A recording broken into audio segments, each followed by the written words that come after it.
Reflexiones matinales Llave de David les da la bienvenida. El tema de hoy se titula Últimos días del rey David. El texto a meditar lo encontramos en Primera a Reyes capítulo 2 versos del 1 al 3 que nos dicen: Llegaron los días en que David había de morir, y ordenó a Salomón su hijo, diciendo: Yo sigo el camino de todos en la tierra. Esfuérzate y sé hombre. Guarda los preceptos de Yahweh tu Dios, andando en sus caminos y observando sus estatutos y mandamientos, sus decretos y sus testimonios, de la manera que está escrito en la ley de Moisés, para que prosperes en todo lo que hagas y en todo aquello que emprendas.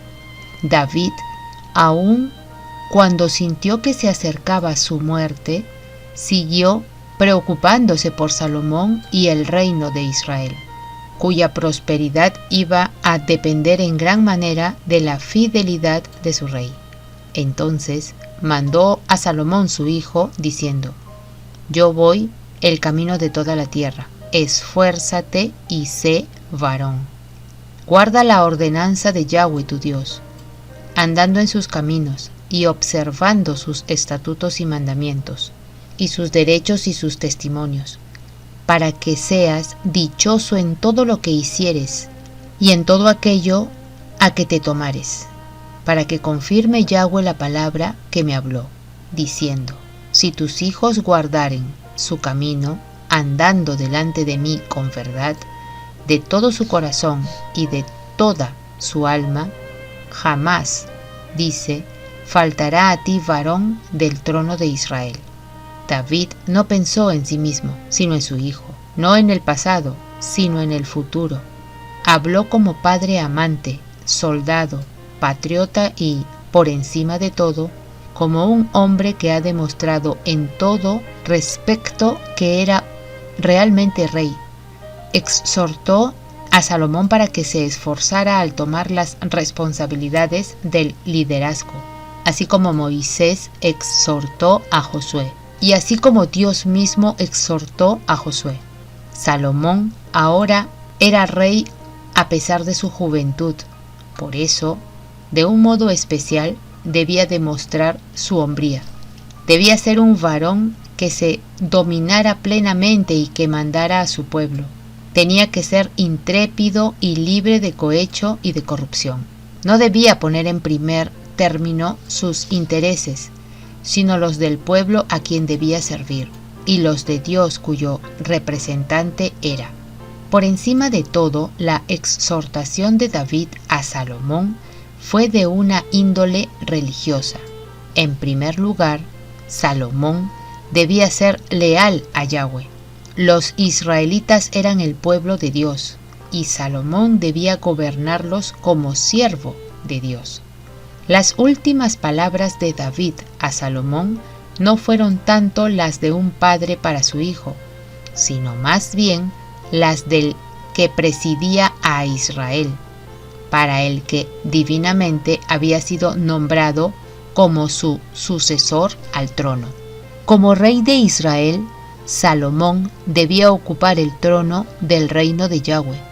Israel era una nación cuyo rey era Yahweh, y el gobernante humano era solo un siervo de la nación y representante del rey celestial. El rey debía conocer los caminos de Dios y caminar en ellos, no solo por su propio bien, sino también para dar un ejemplo al pueblo. Los caminos de Dios eran caminos de rectitud y paz, y redundarían en bendiciones y prosperidad. Los estatutos son las estipulaciones de la ley. Dios dio sus mandamientos al pueblo y añadió algunas órdenes para aclarar con exactitud qué clase de obediencia estaba implicada en los casos específicos. En la ley de Moisés se detallan estatutos, juicios y testimonios tales. Hay ritos ceremoniales, estatutos civiles, leyes de salud, así como también requerimientos morales.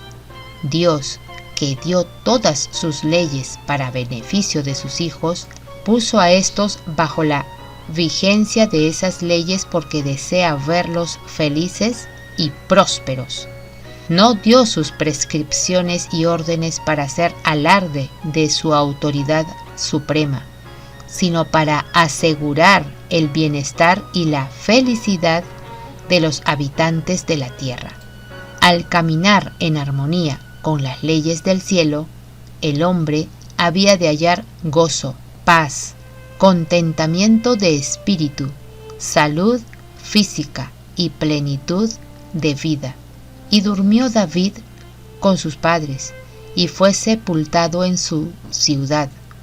Los días que reinó David sobre Israel fueron 40 años. 7 años reinó en Hebrón, y 33 años reinó en Jerusalén. Y se sentó Salomón en el trono de David, su padre, y su reino fue firme en gran manera. Apreciados oyentes, que Yahweh nos bendiga. Hasta mañana.